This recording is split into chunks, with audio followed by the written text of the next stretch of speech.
night, the NBA felt the crown move. Victor Wembanyama did not just eliminate Shai Gilgeous-Alexander. He walked into Oklahoma City, stared down a two-time MVP in his own building, and made the entire NBA feel like something had just changed forever. This was not just a Game 7. This was not just another playoff classic. This was the kind of night people remember years later.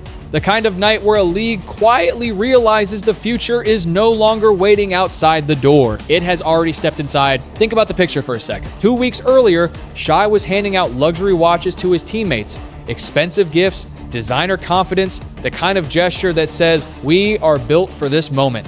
Oklahoma City looked like a team ready to defend its throne. SGA looked like the face of control, calm, smooth, impossible to speed up.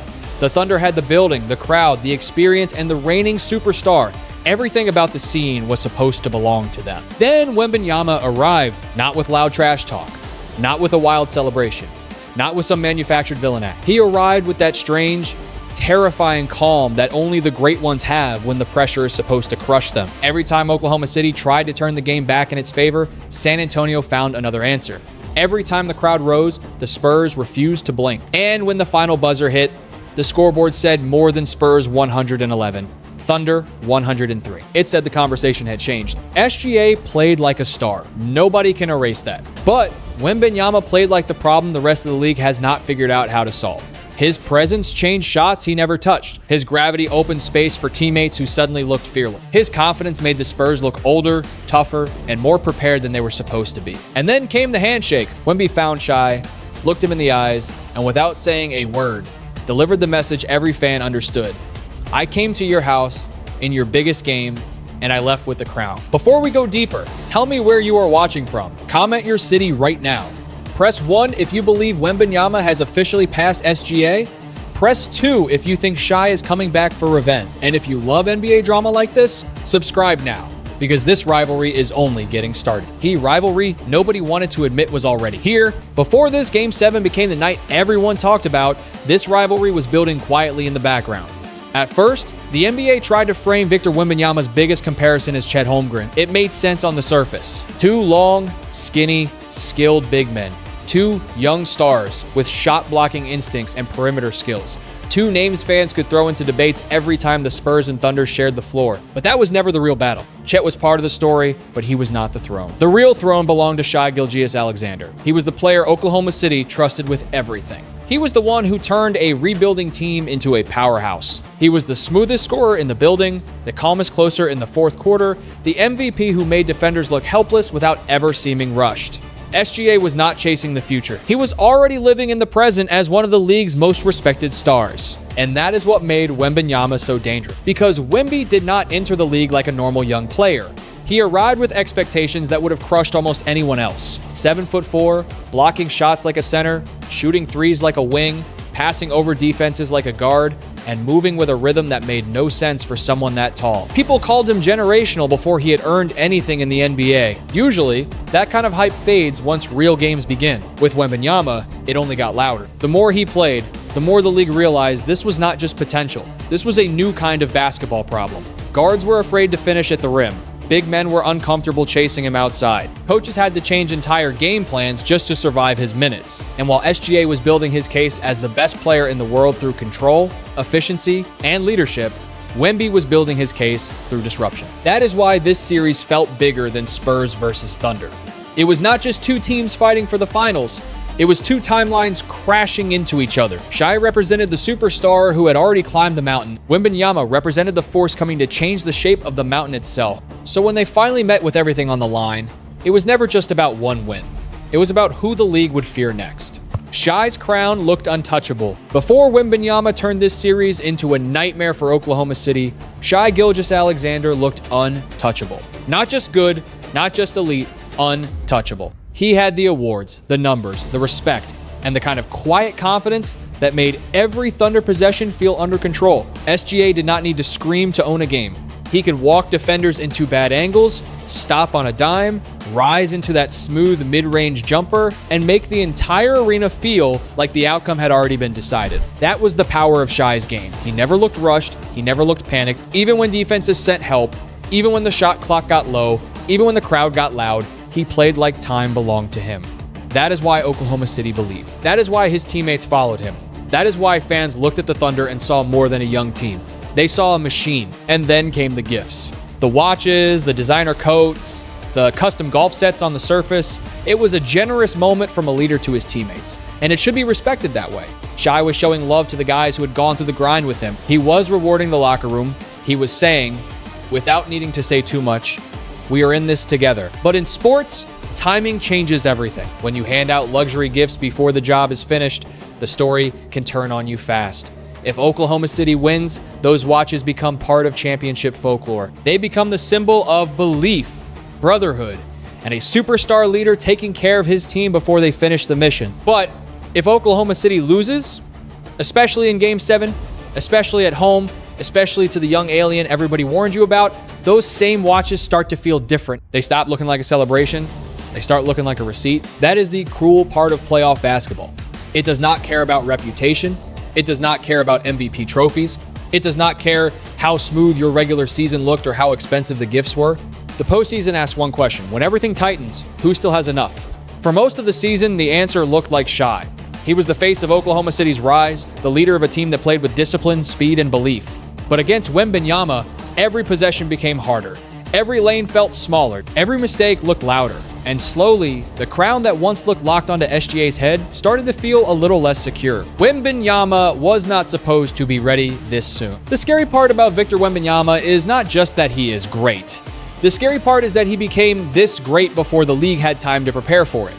Most young stars need years to understand playoff pressure. They need painful losses, ugly film sessions, and summers full of questions before they learn how to control the biggest moments. Wemby was supposed to be on that path. He was supposed to be talented, dangerous, exciting, but still a little too young for this stage. Instead, he looked like the stage had been waiting for him. Every possession with Wembanyama on the floor felt different. Oklahoma City could run its normal actions, but nothing looked normal once he got involved. Drives that were usually automatic became hesitation dribbles. Floaters that SGA normally released with comfort suddenly came out a little higher, a little faster, a little less clean. Even when Wemby did not block the shot, he changed the decision before the shot ever happened. That is the kind of defense that does not fully show up in a box score, but every player on the court can feel it. And offensively, he was no longer just a tall target near the rim.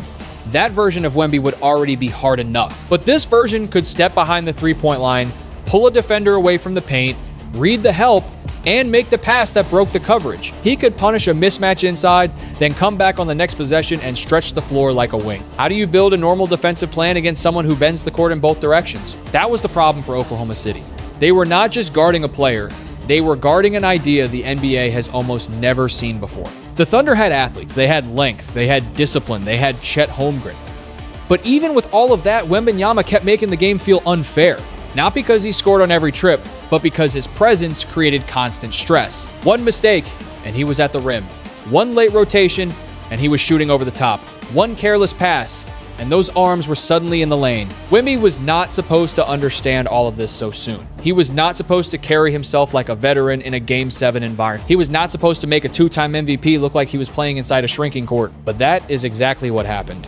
The future arrived early, and Oklahoma City was the team standing in its way. Game 5 gave Oklahoma City false hope. Game 5 was the night Oklahoma City thought it had found the answer. The Thunder did not just win. They made the series feel like it had finally tilted back toward the team with more experience, more control, and the MVP who had already lived through championship pressure. For one night, Shai Gilgeous-Alexander looked like he had taken the wheel again, and Victor Wembanyama looked human enough for the rest of the league to breathe. That was the dangerous illusion. SGA came out with the kind of calm aggression that has defined his rise. He attacked angles, got to his spots, drew contact, and forced San Antonio's defense to react to him instead of the other way around. Every time the Spurs tried to build momentum, Shai slowed the game down and reminded everyone why Oklahoma City trusted him in the biggest possessions. He was not rushing, he was not forcing, he was simply controlling. And Wembanyama, for one of the few times in the series, seemed uncomfortable. Oklahoma City's physicality pushed him away from easy catches. Chet Holmgren battled him with length, helped defenders crowded his space. The Thunder made him work for everything, and when the shots did not fall early, the rhythm never fully came back. Suddenly, the same people who had been calling Wemby the future started asking if he was ready for the present. That is how fast the playoff conversation turned. One bad night, and the questions get loud. Is he too young? Is he too thin? Can he handle a defense built specifically to take away his comfort? Can the Spurs really trust a 22-year-old to carry them through a road Game 7 against a team led by a two-time MVP? Oklahoma City heard those questions and felt confidence. The Thunder went up 3-2. The crowd believed. The locker room believed. And somewhere in the background, those luxury watches started to look like the perfect symbol of a team marching toward another finals appearance. But that is what makes this part of the story so important. Game 5 did not end the series. It only woke Wembanyama up. The Thunder thought they had discovered a blueprint. They thought they had made the alien look ordinary. But sometimes, when you push a great player into embarrassment, you do not break him. You give him the exact lesson he needs before he destroys your plan. Game 6 was the warning shot. Game 6 was not just a response. It was a warning shot fired across the entire NBA. Oklahoma City came into that night believing it had solved the problem. The Thunder had pushed Wembanyama around in Game 5, forced him into tough looks, dragged him away from rhythm, and made San Antonio look young at the worst possible time. Up 3-2, they could almost feel the finals waiting on the other side. But Wembanyama walked into Game 6 with a different look. He did not try to win the same battle he had just lost.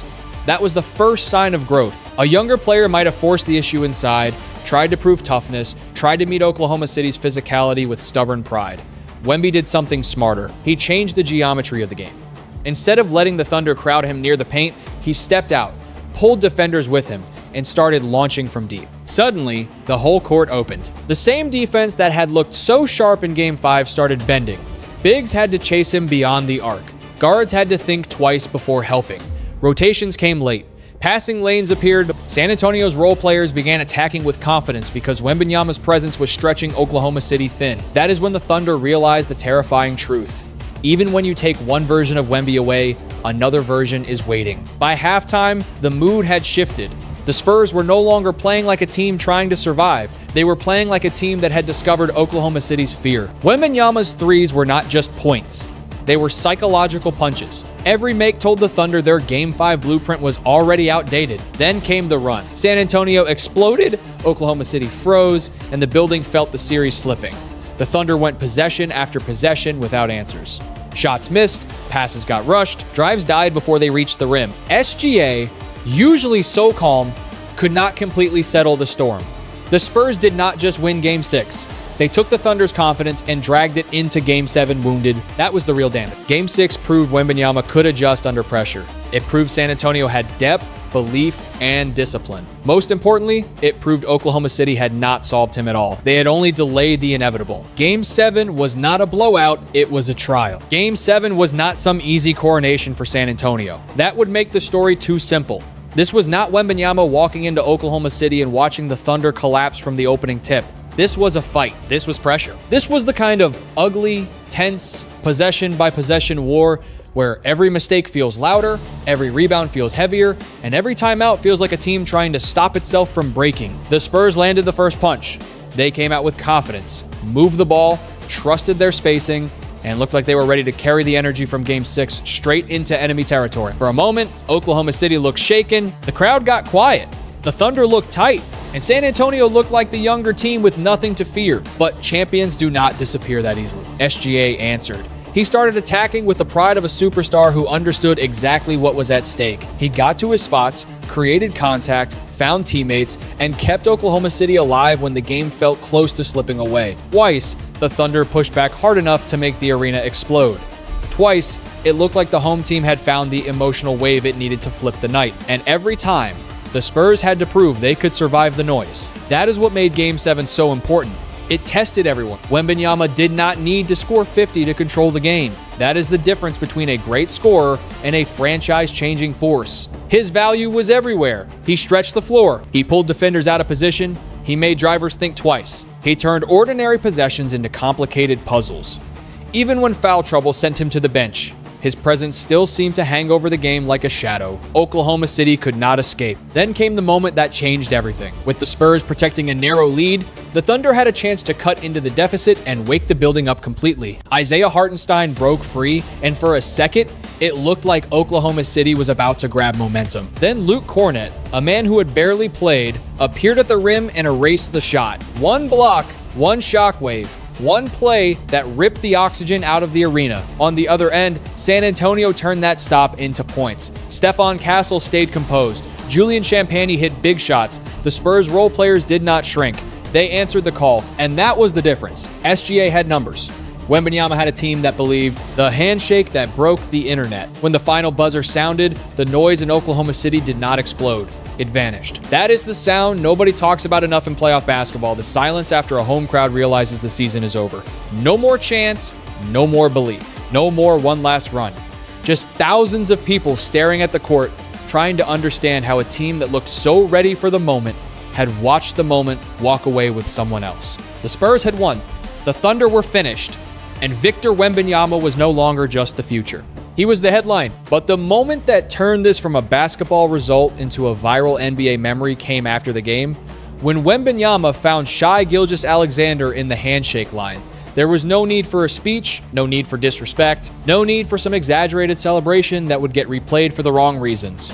Wemby simply looked at him, and that look carried the entire weight of the series. It said, "I heard the MVP talk." It said, "I saw the watches." It said, "I came into your building in Game 7 with your crowd screaming, your season on the line, your legacy protected by every advantage a superstar could ask for, and I still walked out first." That is why the clip spread so fast. Fans love highlights, but they remember symbols. A dunk is a moment, a block is a moment, a game winner is a moment. But a look like that, after a series like that, becomes something bigger. It becomes a screenshot for a new era.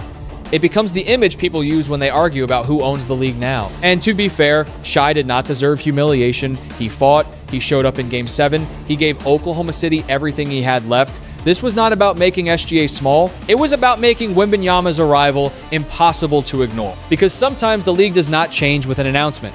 It changes with one quiet stare between two superstars after the final horn. One man walking away hurt, the other walking toward the finals. No words, no chaos, just the feeling that everyone watching had witnessed the balance of power move. The MVP debate is no longer simple. Now comes the uncomfortable part, because this is where emotion and truth start crashing into each other. Shai Gilgeous-Alexander is still a superstar. Nothing that happened in this series erases what he has built. You do not become the face of Oklahoma City, win MVP level respect, carry a contender, and control games with that kind of calm by accident. SGA is one of the most skilled, most efficient, most dangerous players in basketball. But after this series, the question is no longer simple. The regular season can tell you who dominated over months. It can tell you who carried the heaviest load, who produced every night, who gave voters the cleanest case. But the playoffs ask a different question. The playoffs ask who you trust when the floor shrinks, when the scouting report is personal, when every weakness gets hunted, and when one bad quarter can change a legacy conversation forever. That is where Wembanyama changed the argument. He did not just beat SGA by scoring more points in every moment. That would be too basic. Wemby beat the idea that basketball impact has to fit inside a normal box score. He changed how Oklahoma City attacked. He made great players hesitate. He made role players rush. He turned the paint into a warning sign and the three-point line into a trap. When he stood near the rim, Thunder guards saw a problem.